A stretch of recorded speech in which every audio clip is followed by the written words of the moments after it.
So a warm welcome to Dharma Night. My name's Dharmasiddhi, if you don't know who I am. So tonight we're going to be carrying on with our theme of the 6 distinctive emphases of Triratna. And tonight the topic or the emphases we're going to be focusing on is right livelihood work, in other words. Yeah. So I'm going to I think some of us are a bit new and some of us have been around for a long time, so I'm going to input a little bit about right livelihood, what the Buddha said about right livelihood. It might be of interest to some of us that the Buddha included right livelihood in his core teachings all these thousands of years ago. So work and spirituality are not separate. It's part of the core teaching. So no matter how lofty our spiritual vision is, we still have to keep our feet on the ground with work and align it with that spiritual vision. But I'll say a bit more about that soon. So I'm going to talk a little bit about right livelihood from what the Buddha said in the scriptures, just to kind of set the context. And also a little bit about what Bhante said about right livelihood, both early Bhante in the 1968 and later Bhante, in terms of the distinctive emphasis of team-based right livelihood and how that came about. So a bit of context on right livelihood as well this evening. Hopefully we'll have time to look at some of the practical sides of right livelihood in our own lives as well. We've all, unless you're retired, I know some of us here are retired, lucky devils, you have to work, and as a Buddhist we have to look at our work in the light of our Buddhist precepts and ideals. Yeah? So hopefully we'll have some time to have a little bit of a look at that as well. So what did the Buddha say about right livelihood? Well, as I mentioned, it's part of the core teaching of the Eightfold Path, which is one of the core teachings that the Buddha gave at the beginning of his teaching career, if you like. In a sense, he didn't say a lot about right livelihood. What he emphasised was wrong livelihood. You get this quite a bit in the early scriptures. They talk about the negatives quite a bit. So what is wrong livelihood? So here's a quote from the scriptures, and the monks, Buddha is speaking to the monks about what is wrong livelihood. Monks, these 5 trades ought not to be plied by a lay disciple. Trades in weapons, trade in human beings, trade in flesh, trade in spirits or intoxicants, and trade in poison. Yeah, these are the 5 wrong livelihoods. So let's have a closer look at these. So trade in weapons is obviously, guns, knives, things that are to do with killing in war, clearly, or possibly used for hunting, clearly about taking life, which is against the Buddhist precepts of love and compassion and non-violence. Similarly, poisons are used for taking life. So again, it's unethical from the Buddhist point of view. Trade in human beings, that's pointing to slavery. So that's taking away someone's freedom and enslaving someone for your own personal or selfish ends. And although in our society these days we don't obviously see slavery around, there is actually still slavery happening in our society, but it's a bit hidden. It's called modern slavery, and there's still a bit of slavery in our society. It still happens, although not so obvious as it maybe used to be. And that's obviously unethical, taking away somebody's freedom, forcing them into some work against their will is unethical. Then there's trading in flesh, which is about meat. It's about killing animals, selling animal meat for consumption. That's considered wrong livelihood, according to the Buddha. Again, trading in spirits, intoxicants. I guess we could also add recreational drugs these days, trading in drugs is wrong livelihood, because it's destroying our awareness, and awareness is one of the most important primary ingredients we need to spiritually develop. So these are the 5 wrong livelihoods. So simply put, the Buddha is basically saying to the monks that our work needs to be ethical. Yeah, our work needs to be ethical. It needs to avoid harm, it needs to avoid exploitation, it needs to avoid violence. Yeah. He didn't actually say a lot about right livelihood in the scriptures, not explicitly. Interestingly, he got people to reflect. So when people would ask him about right livelihood, he would ask them questions. He would say, does it lead to harm? Do you have to lie in your job? Does it lead to unskillful mental states? So we'd get them to reflect on their work and reflect on whether it was ethical. Yeah.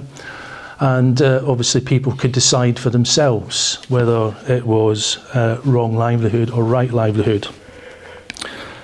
But the Buddha also went into the spirit of how we work. So it wasn't just what you did, but it's the way that you did it. So another quote from the scriptures, the Buddha is saying, and what is wrong livelihood? Scheming, persuading, hinting, belittling, and pursuing gain with gain. This is wrong livelihood. Scheming, persuading, hinting, belittling, and pursuing gain with gain. So very, very interesting. It's something to do with integrity, I think, what the Buddha is getting at. We need to work with a certain level of ethical integrity in our work. If we're scheming, we might be being deceptive. We might not be being truthful. We might be presenting something one way, but have a hidden agenda underneath it. Belittling points to using the power mode, as we call it in Buddhism, using the power mode to, manipulate someone, to belittle them. Yeah. And pursuing gain with gain talks about that competitive spirit of gaining for yourself, but not taking into the context of wider society. And we get a lot of this in corporate capitalism, don't we? Where, it's on the news a lot, isn't it, these days, about the water companies, and the shareholders are getting huge dividends and fantastic bonuses, and yet we've got terrible water supplies and we're paying higher and higher prices for our water, for example. That's not ethical. That would certainly, the water companies would certainly not satisfy the Buddha's criteria here for right livelihood, I don't think. Yeah. So the spirit of how we do our livelihood, as well as what we do, needs to be examined, is what the Buddha is saying. Bansi, in 1968, Bansi gave a series of lectures on the Eightfold Path, which of course included right livelihood, which is the 5th limb of the Eightfold Path. A very good set of lectures called Vision and Transformation. And so in 1968, the movement had only been going for 1 year. It was formed in 1967. And of course, 1968 has got echoes, at least for me, of flower power and hippies and Jimi Hendrix and Woodstock and utopian idealism about changing the world and love and peace and things like that. And there is Bansi with this very, very tiny little movement, giving this very powerful set of talks about the Eightfold Path, and particularly about right livelihoods. And what's interesting about Bansi is he links right livelihood, which is about the economic aspect of society, with wider elements of society like political elements and social elements.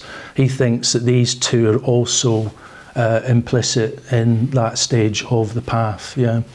So he coined the term the new society, and the new society is a society that is based on ethical values, based on ethical values, and right livelihood, he felt, had a big contribution to make to that as an example of how work and business could be done ethically and hopefully influence that society in a positive way.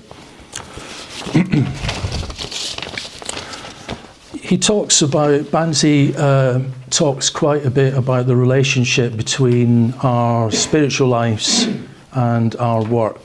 And as I was saying earlier, no matter how high our spiritual vision, we still need to align our work with that spiritual vision.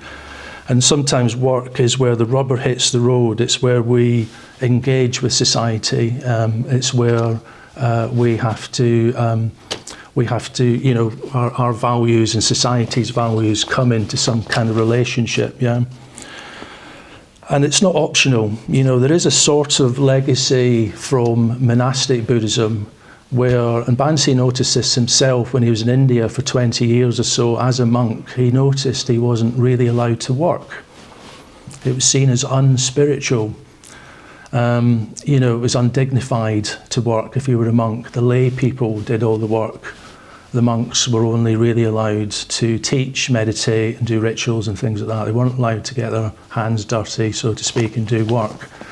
And he thought that was a great shame. And he was very interested in kind of aligning work with the Dharma. And he took inspiration from the Zen monasteries that were a little bit different from the other monasteries in the East, because they really valued work and they made it a spiritual practice. And I'm told that in Zen monasteries they can work 7 or 8 hours a day. They also do a lot of meditation as well. But they saw work as being very important for their development. It balanced meditation by especially physical work like gardening and cooking and cleaning. And work has an effect on our minds. The way we do our work affects our minds. Yeah. Bansi has this wonderful quote which he says, if work is not your meditation, then meditation is not your meditation. If work is not your meditation, then meditation is not your meditation. So what he's saying is we have to integrate our work with our spiritual practice. What we do in work needs to be ethical. It needs to be ethical to support the deepening of our meditation. If it isn't ethical, we'll find when we meditate there'll be conflict in our minds and we won't be able to go deeper. It'll be difficult to go deeper. So yeah, very, very interesting. Lastly, Bansi in this series on the Eightfold Path, he talks about vocation. He talks about the positive value of work, where our values and our work align. And this can be very, very positive, yeah? It's good for yourself, it's good for the world, and it's very, very satisfying. So I was speaking to 1 or 2 people earlier. One was a teacher, and he said he really enjoys being a teacher. It can be vocational, where your desire to help someone, to pass on education, because it can be good for you and it's good for the person. It helps them in their life, it helps society, yeah. So that can be vocational. There's lots of different things can be vocational. Maybe being a nurse or a carer can be vocational because there's an explicit altruistic dimension to it as well. There's lots of things that can be vocational. Our friend Sadaraja, he's been going out to India for 20 years and he works really hard when he's out there and he finds it's very, very intense, but he really enjoys it because he's helping by teaching and helping to develop the movement in India, and that has a calling for him.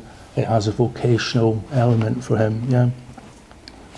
So Bansi took the Buddha's teaching a little bit further. He drew out some of the positive sides of work and also the vocational side of work, which could be very satisfying.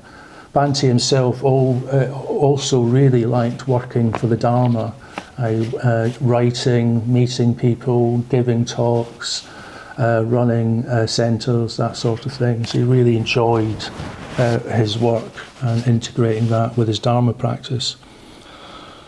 So I thought maybe it'd be a good time just to pause with the input and actually discuss our own work.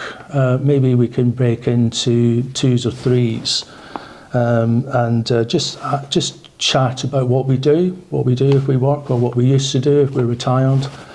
What are the challenges of our work? What are the positives of our work? To get us going, I'll just say a little bit about my present work. So I work as a mental health recovery worker. I work with adults with complex mental health needs. They've usually got paranoid schizophrenia or personality disorder. And I work in a team of about 12 or 13 people. So the challenges that come up for me in my work, well, one of them is unsociable hours. I work nights, I work late, I work weekends, and it varies quite a bit. So sometimes that can affect my energy. I can get tired, or my work-life balance can get a little bit out of sync. It can be difficult to plan sometimes ahead because I don't always know when I'm going to be working and things like that. Other challenges are the team swears a lot. There's a lot of swearing in the team. There's a very strong swearing culture. And I was saying in the team meeting earlier, I said it's like being back in Glasgow. So also there's group dynamics, isn't there, in work sometimes, and there's favourites, and sometimes you might be a favourite, and then sometimes you're not, and then you're in and out, and there's cliques and in-groups, and that can be difficult and challenging. As a Buddhist working largely with non-Buddhists, I've got to find a way of being myself and being Buddhist, but I'm also aware there's not very much interest from others in the fact that I'm a Buddhist, so I don't feel like talking about it very much in case I'm a bore. In terms of positives, it's altruistic for me. I think caring for others is altruistic and helpful. It can feel vocational sometimes. I like the values of inclusivity and helping people that are stigmatised because they've been in prison or got serious mental health issues. They've been peripheralised to society. I like trying to encourage inclusivity. Yeah. And I also work with another order member, Maitri Daka, who's on the team, and it's nice to have a Buddhist friend on the team as well who understands my Buddhist side. So that's some of the positives and challenges of my own work, just to give you a bit of a sense of what I'm talking about here. So what I would suggest is just groups of 2 or 3, whoever's next to you, and maybe just spend 5 or 6 minutes just sharing what you do if you're still working, or what you used to do, and what the positives and challenges are of the work that you do as a Buddhist. Yeah. Okay. I'll ring it back. So my friend here is working in the area of immunology research. Oh yeah. And we were talking about Edward Jenner, who developed it all, and tested his theories on the son of his servant. Oh right. And luckily, it worked out well. It could have been really bad. Yeah, yeah. You know, so there's a bit of ethics there, isn't there? Definitely, yeah, absolutely. Yeah, no, that's a good point. Yeah. We were talking about how sometimes you step into a role, but you do, you know, with some ethical choice, or you feel like, oh, this is right livelihood, but then it doesn't really stop, because even if you step into a role, perhaps like you were talking about with the caring role, there's all the dynamics within that role. Yeah, Okay, well, now I've learned this bit of information, how do I get that bit ethical? So in my experience, and we were talking about our experiences, that it doesn't really stop. Yeah. So you know, you can think, oh, tick, I'm changing my job and I'm now doing this. But actually, my experience is you just have to, it's more and more. You have to keep going. Quite livelihood doesn't. It's not like you get the CV and you've got it. Yeah. I mean, that's what we do. Yeah, no, I think that's a good point. Yeah, it's kind of like what the Buddha was saying about it's not just what you do, it's the sort of way that you do it. We can all sing along in a second. But it's so true, isn't it? And, you know, it's like outwardly it might be a tick, as you say, but it's what you also have to bring in your own inner attitudes towards it, you know, as well. It's like, I mean, it's like that, say, you might outwardly be working in team-based right livelihood with other Buddhists, but you've still got to make the effort, because, you know, you've still got to make the effort to practice with ethics. You could still be signed off inwardly, just because it's got a label saying we're all Buddhists and we're all going to try and practice the precept. It doesn't mean it will happen. You still all have to make the effort. It's complicated, isn't it? I think a lot of jobs are, you've got wrong livelihoods, which obviously the Buddha was talking about in the scriptures, and you've got vocational work. But I think a lot of jobs are kind of what you might call sort of neutral kind of jobs, you know what I mean? They're not unethical, but maybe they're not vocational either in an obvious way. But I think you can you can transform neutral jobs. It's not a great word for it perhaps, but ordinary jobs or something like that, but you can make them into a practice, but you have to make the effort. You know what I mean? It's like, my job's like that sometimes with the swearing culture. I have to make the effort to keep the speech precepts. And if I didn't, I could lapse back to being more Glaswegian and stuff, Similarly, around ethics, when you're working with people with different values, different priorities, may not like your values particularly much. If you're trying to be considerate of others or collaborative, but the culture's a little bit more about individual achievement, if it's more about, being a bit macho perhaps, you might be seen as being weak or naive or not sort of respected by some people. So some people might like the fact that you're considerate and, collaborative, but some people might not. So you have to be quite robust sometimes when you're working with different values, some of them explicit, some of them not so explicit, and make the effort. And I found that in my work is that, people do dirty tricks on me sometimes because they think, he's considerate, he's trying to be ethical. They sort of don't like it, they feel uncomfortable with it, and so they'll try and out me or play dirty tricks on me to make it look bad, that sort of thing. It's not always easy, but I still feel it's better to be ethical and sort of put up with the dirty tricks and try and work with them, because it's better for my mind. If I go down into retaliation and playing dirty tricks on them to get my own back, it'll have a worse effect in my mind. But you have to, there has to be a bit of robustness sometimes around it. I've always found there's at least one person that doesn't like someone who's considerate. They just think it's weak. So they kind of have a little poke at you sometimes because of that. I don't know if it's like that for you. Maybe it's just my luck of the draw, But it's an interesting area, isn't it? But I think there's scope to make any workplace, any neutral, it's not unethical. You could still make something of it, despite maybe other people not being very bothered about your values as a Buddhist, We all start work off in a sort of similar level, and then as we get older, you never hear of, from childhood, people put Christianity into you, and a lot of people are brought up that way, or Islam or other things. I never heard of Buddhism until I became 80 years old. Yeah. And all of a sudden, this fits in with what I've been doing in life, what I've been enjoying in life, what I've been teaching other people in life to do. Yeah. Do you ever bring in your work while you're doing just normal work, do you ever bring up the word Buddhism to your colleagues and things like that? You do. I do. I don't hide it. I don't keep it secret. Yes, I'm a Buddhist. I'm open about that. I'm a Buddhist. I'm open that I come to the Buddhist Centre. I'm open that I go on retreats sometimes. People sometimes, not very often, funnily enough, say to me, so what's Buddhism about? And I'll just say, well, it's about trying to be a better person, It's trying to be about being more aware, being more compassionate. That seems to be the simplest way to kind of explain it. But generally I find there's not much interest in it from other people.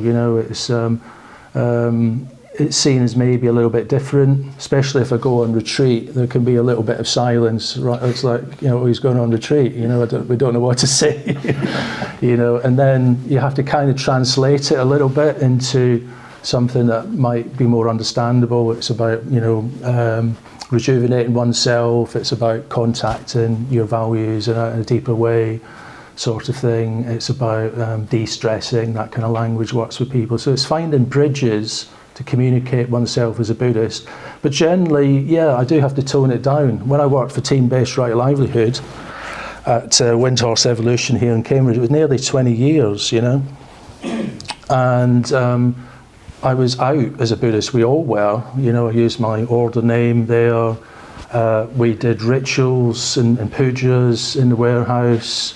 I remember one time we used to do these pujas where we'd parade a Buddha on a kind of palanquin. And we paraded it through the whole warehouse. And it just so happened at that very moment, the accountant for the business was bringing the bank manager to visit. And so we were all kind of chanting this mantra, carrying this Buddha through the workplace. And the bank manager was sort of seeing it all. And I don't know what they made of it all, but at least, probably just thought it was eccentric. But we could be very out as Buddhists in, a team-based right livelihood, but in work, in general society, of course it's a multicultural, multi-religious, multi-race society. There's tolerance is preached, but you can't really go into it in the same way. So one has to just accept there's an element of being compartmentalised with that, if that makes sense. It's good that I've got another Buddhist in the team that I work with, because that's helpful. But I think even if you work and you don't work with any other Buddhists, you could possibly buddy up with somebody, a friend at the centre, and maybe just talk about your work with each other as a way of feeling that you've got someone that knows your work, knows what you're working on, and kind of buddying up. So it's not necessarily you have to have a Buddhist friend in your team, although that might be helpful. You could do it in different ways, but it's trying to bring that Buddhist perspective into your work more and more, I think, yeah.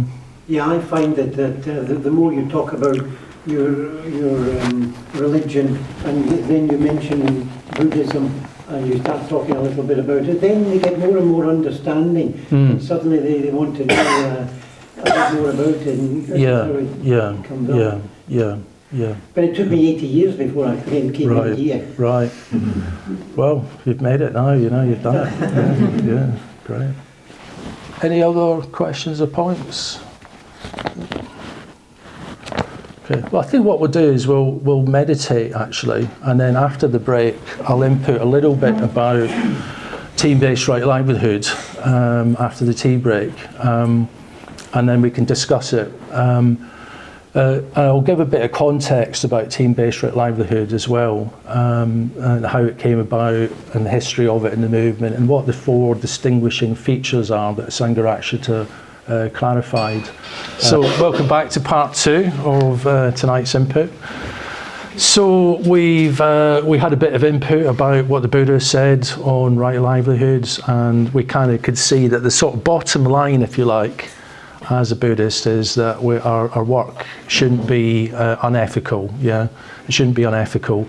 We also see from Sangharakshita's input, or at least early Sangharakshita's input, that work has tremendous potential, positive potential as well, to help us with our spiritual life. And this is in a way what leads us to the next bit of input, which is team-based right livelihood. And this is what is the distinctive emphasis, if you like, in Triratna, is our emphasis on right livelihood and team-based right livelihood as integral to our spiritual life. So where to begin? A little bit of context. So a lot of things in Triratna weren't worked out right at the beginning. There's Sangharakshita. There's a number of people who became order members. It gradually grew, but things weren't worked out. There was principles, there was guidelines, there was directions, there was some clarity. But things sort of just happened by trial and error as well. There's always been an element of experimentation in Triratna. So the first communities, the first residential spiritual communities happened kind of by accident. What happened was there was retreats, just like Artacity was announcing retreats, go on retreat together. It's really enjoyable, you'll go deeper, you'll make new friends. And this is what happened back in the early 70s. Sangharakshita would go on retreat with a bunch of people, and they enjoyed it. It was positive, they liked it, and they thought, well, how can we continue this experience in our everyday life? So some of them decided to live together, and thus communities started to emerge in the 70s. Similarly with work, people would obviously go on retreat, or if they were living together, there was still the element of going away to work and then coming back. And then some people thought, wouldn't it be great if we could work together as well? So it was like friends working together, a community working together. This was the sort of the vision that kind of unfolded. It was just simply out of, in a way, pure enjoyment, because they enjoyed having friends, enjoyed being with each other. They wanted to carry it on, yeah.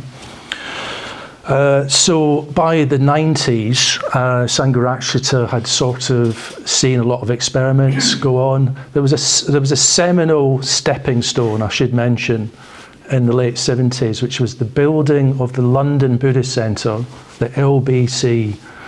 And it was originally a disused fire station in Bethnal Green. And the movement acquired it for not very much money and decided to renovate it. And it took a couple of years, and there wasn't a lot of experience of building. There was a lot of enthusiasm, there was a lot of sincerity. I think there was only one order member, or maybe two, who'd actually done some building work. And so this group of order members and mitras got together, and I think it took about 2 years for the renovation of the LBC. And they formed, in a way, a kind of right livelihood project for that period of 2 years. Working together. Sometimes there was challenges because people didn't know what they were doing, they got things wrong. There was also elements of immaturity amongst the team, and that had to get worked through. There might be conflicts or fallouts at times. But overall, because they were willing to work it through, people went deeper, friendships went deeper, and the challenges, in a way, helped the friendships go deeper. So the fires of the challenge kind of made the friendships more robust, more virile, if you like. And Sangharakshita noticed that quite a lot of the people involved in the project over the 2-year period seemed to grow and mature. And he thought this was a really good thing. He saw it as a kind of almost like a fast track. They were kind of growing and maturing pretty quickly. And I've got to remember the movement was very, very young in those days. Most people involved were in their 20s or even younger sometimes. So growing up was still something that was needed to happen, yeah. So towards the end of the project, Sangharakshita asked to meet Subhuti, who was the leading order member heading up this project of the LBC. And his main concern was what would happen once the project was completed. What would all these people do? All this energy that had been released, all this deepening of friendship that had happened through the project. So there was this impetus to carry on somehow by creating new right livelihood projects where people could work together. Sangha, friends working together. And you got this in the early titles, if you like, of businesses, Friends Foods. It was about friends working together. This Friends Foods was a health foods cooperative, if you like. Friends Building Services was another one in those days, and so on and so on. In Cambridge, we had Windhorse Evolution for many, many years, which grew from a small business with a small warehouse out in Fulbourn, with maybe 15 to 20 people working in it. And then it grew and grew, and we ended up with a bigger warehouse in Coral Park, and then an even bigger warehouse out by Coldham's Lane, 200 or 300 people working there at its peak. A giftware business, selling ethical giftware and trading fairly with the communities that we bought from. So trying to be ethical. I worked in that business for nearly 20 years. There's quite a few people here worked in that business for many, many years as well. But there's lots of different businesses, you know, estate agents. Kulapriya was working in an estate agent, right livelihood, for many years with Keturaj and a few other order members here in Cambridge. Restaurants, cafes, shops.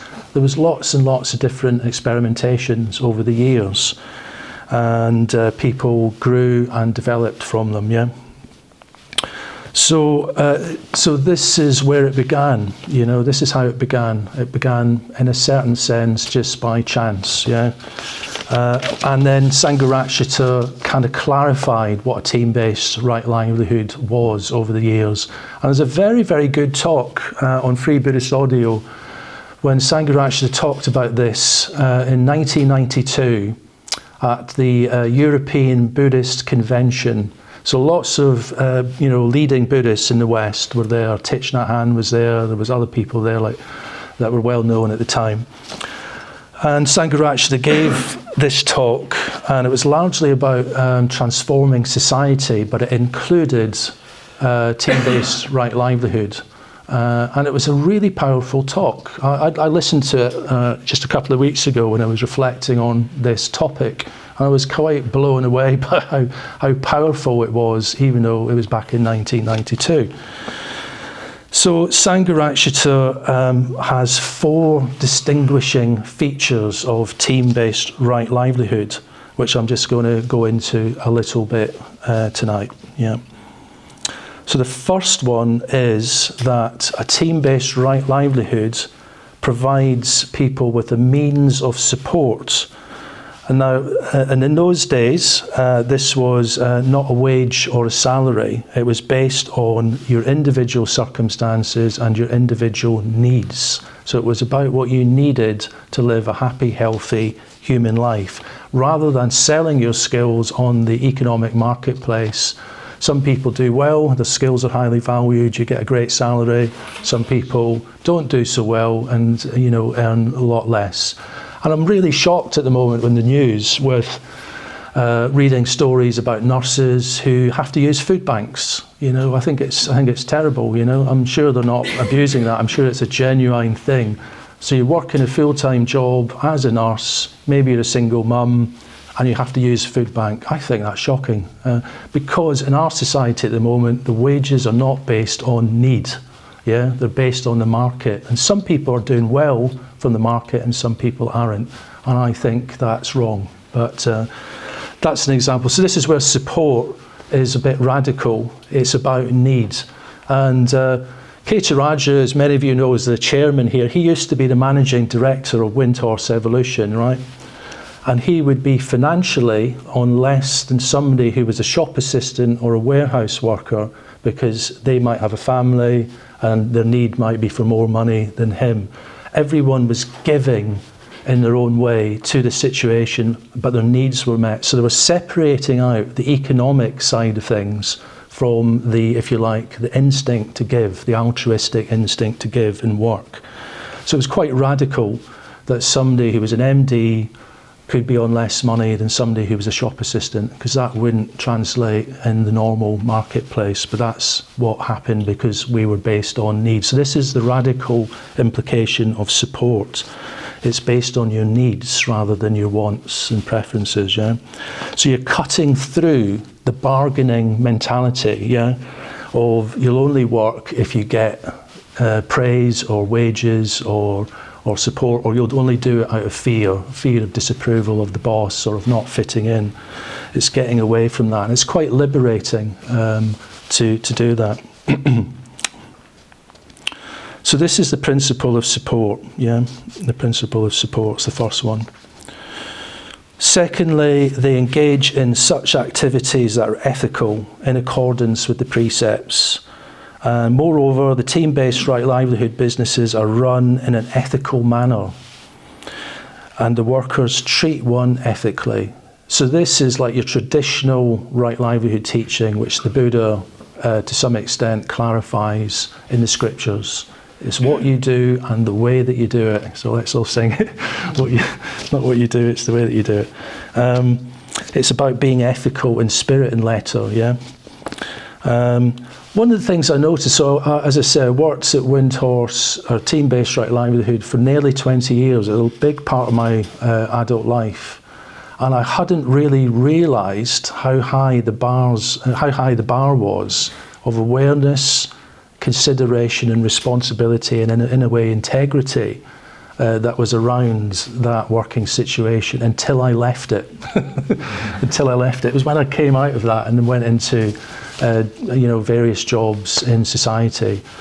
I realised how high, it's not that there aren't nice people and good people where I work currently, there are, But there's something about a higher collective bar was experienced by most of us when we were in team-based right livelihood, yeah? And so in a way, with the bars a bit lower, even though there are some good people, some positive people, some people that are much better than me at the work that I do, but something about a collective bar is just a bit lower. So that means I have to make a lot more effort to maintain my ethics, to maintain, my own integrity, if you like, at work. It's not a given in the collective context I'm working on because it's so varied. People are so different, values are so different, psychological temperaments are so different, levels of awareness are so different. So just to say that it's not always easy working, trying to be ethical in sometimes a compromised ethical world, yeah. And it is complex sometimes, isn't it? You know, I think one of the questions earlier was mentioning that about ethical complexity. When the Buddha gave his teaching, the society was very simple. You had a job, you probably do the same job for life that your father did, and so on and so forth. We live in a very complex, and it's very global now as well. It makes it even more complicated. We all know as consumers, you know, we might buy a product, but we don't know if it was made by someone in China in really exploitative conditions. We just don't know. So it's very, very complex now, being ethical. I had a little taste of this when I left Windhorse in 2015. And I got a job in a university doing admin in a personnel department. And it was with one of the science research sort of institutes. And I thought, yeah, it's ethically neutral, it's not unethical, that's sort of right livelihood, isn't it? I'm helping professors recruit, researchers from abroad and stuff. And then over the months, I discovered that some of the labs use animals for, testing. And I thought, oh, okay, I didn't know that. And although I wasn't doing the animal testing, there was this dilemma. Am I somehow, involved in it because I'm working for the same institute, so it was a little bit of a dilemma, so I didn't know how to deal with it. There was an element of compromise, All this sort of thing happens quite a bit, doesn't it, with ethics.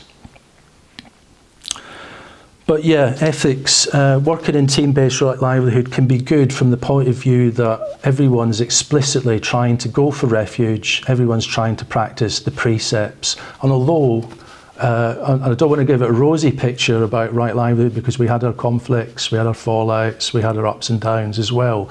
But this higher bar meant that there was a certain sincerity where people tried. They tried to work things through, they tried to overcome things, and that made a big difference, yeah.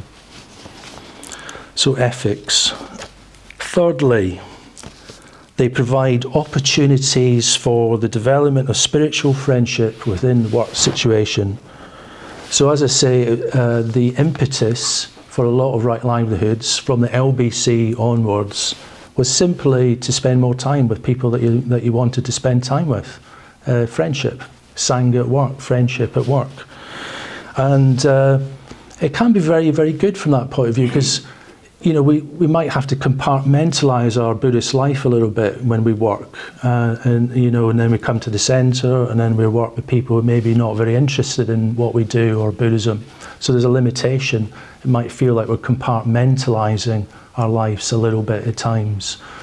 When you work together, there's less compartmentalising, isn't there? And so you've got more time as well to develop friendships too. And often time is often the obstacle of why we can't make friends as much as we'd like. So it's just a very pragmatic way of doing that. And also you can be more yourself as well, as I was saying earlier about the unfortunate incident with the bank manager and the sort of palanquin being paraded through the warehouse. You could be more yourself, for better or worse, but there you go. One of the things that came out of the LBC project was this thing about challenge, yeah. You're working together, there's objective demands of the work, and there might be deadlines, there might be pressures, and you have to make them. And so that objective demand of work can be very helpful for growth. It cuts through any sort of pretensions we might have about where we're at spiritually. It can be very honest. It can be very direct. And Sangharakshita had this metaphor, which was very popular around right livelihood, and it was work is the tantric guru. Work is the tantric guru. Now, what did he mean by that? Work is the tantric guru. Well, a tantric guru is usually a very challenging, slightly severe-looking teacher. If you don't know what that might be like, think of a football coach that you might be aware of called Sir Alex Ferguson. Imagine going in at half-time and you're 2-0 down. What do you think Sir Alex Ferguson's going to be like? He's going to be pretty unhappy and he might give it to you. This is his reputation. He's a very tough coach. He might give it to you with all barrels. So Sangharakshita was sort of saying a tantric guru can, because of the objective demands of work, can cut through in that very direct way as well. And that element of work can be very, very good for testing friendships and making them more virile and deeper because they've been tested together. And I noticed this quite a bit in my nearly 20 years at Windhorse. There was a lot of friendships came out of that, probably lifelong friendships. And even when there wasn't time or opportunity to make friendships, there's a certain sense of camaraderie. When I meet someone who worked in the project, I instantly feel this camaraderie with them, even though they may not be a close friend. So there was something about, this sort of bond, a kind of band of brothers or sisters kind of bond that came from it. It was very, very positive. So friendship is a very appealing aspect of team-based right livelihood, yeah. Lastly, and not leastly, is the profits of the business are distributed as dana or donations. They're given for the greater good, they're given away for the greater good. This meant a lot of money that might have been generated by businesses would be given to develop Buddhism, Triratna. In Windhorse, we also gave money back to communities that we bought from in Africa or India or Central America, because these communities could be quite poor. And if we gave them a fair price for their goods, and if we gave back some of our donations, they would use that for the good. They would build new schools, new medical centres, water supplies, things like that made a big difference to their communities. And that felt very satisfying. I remember at Windhorse, we used to always find it very, very positive when we, at the end of the year, if we made some profits, and the managing director would then talk about where we were giving the money to and what the difference it would make. It was very, very positive to everyone. We all got a lot out of that. It produced a lot of joy from doing that, and it made our work feel meaningful, yeah. And this can sometimes be contrasted with the corporate world sometimes, can't it? Where it's hard not to get cynical, isn't it? When you read in the newspapers or you hear on the news about, I noticed, Jeff Bezos and his family going into space recently, and I saw this rather cynical Facebook post, about Luke who's playing, astronauts, and then underneath it was, it's a shame all the workers don't get a fair wage. So there's this sort of, cynicism that can come in around, some people getting billions and billions of pounds and can use it in vanity projects, and whereas thousands of people are scrabbling around using food banks, for example, So there's not that sense in a team-based right livelihood. It's not set up to pay the MD so they can get a new Porsche or go on luxury holidays. It's not that sort of thing. It's for the greater good, yeah. Money's not evil or bad in Buddhism. It's just energy, and it can be used skillfully for the good, or it can be used for vanity or egotism. The choice is ours. And in a way, what team-based right livelihoods were often trying to exemplify was a different way of using money, a different way of relating to money and the wider society. I don't know if these things had a wider effect, but I have noticed over the decades that a lot more corporate companies are doing donation things, aren't they? They're giving money, like Costa, where you get your coffee, you can see they're donating money to good causes. You go into the co-op even, you buy something and it says, do you want to donate some money to some charity? So there is something going on where there's a little bit of a change, a sea change there around that. And whether that had anything to do with team-based right livelihoods and other similar kind of projects, I don't know. But I've noticed there's been a bit of a sea change over the years. But yeah, that's the final principle, is giving for the greater good. So it's having a sense of social responsibility and not just being in it for oneself, as it were. So those are the 4 principles: support, being ethical, friendship, and dana. These are the 4 principles that Sangharakshita outlined as being really important for team-based right livelihood. Now, there's a reality check here. I'm talking very positively about team-based right livelihood, but it's very difficult to set up team-based right livelihoods. Maybe it's more difficult than it's ever been. I even noticed very established companies on the high street struggling to sustain a business. The margins seem to be very, very small these days for some reason. There's not an awful lot of right livelihood starting up, we have to be honest. But there is a legacy there, there is an ideal there. There are still some right livelihoods in the movement around which people are benefiting from. But we have to think about our own works and how can we draw inspiration from team-based right livelihood and these principles and bring them in to our own work. Yeah, the principle of support, for example. It's maybe good that you're getting a good salary, you can look after your family, you can do positive things with it. But maybe you can bring in some of the spirit of team-based right livelihood by donating some of that money to good causes. That would be in line with the ideals of team-based right livelihood. Maybe trying to be more ethical in your work life. That means standing out from the group sometimes. Yeah, standing out. Maybe you might be an object of suspicion from some people who don't like it because you're not fitting in with the banter group or the cynical group or the resentment group. You're trying to be different. Trying to be ethical. Some people will respect it, maybe some won't.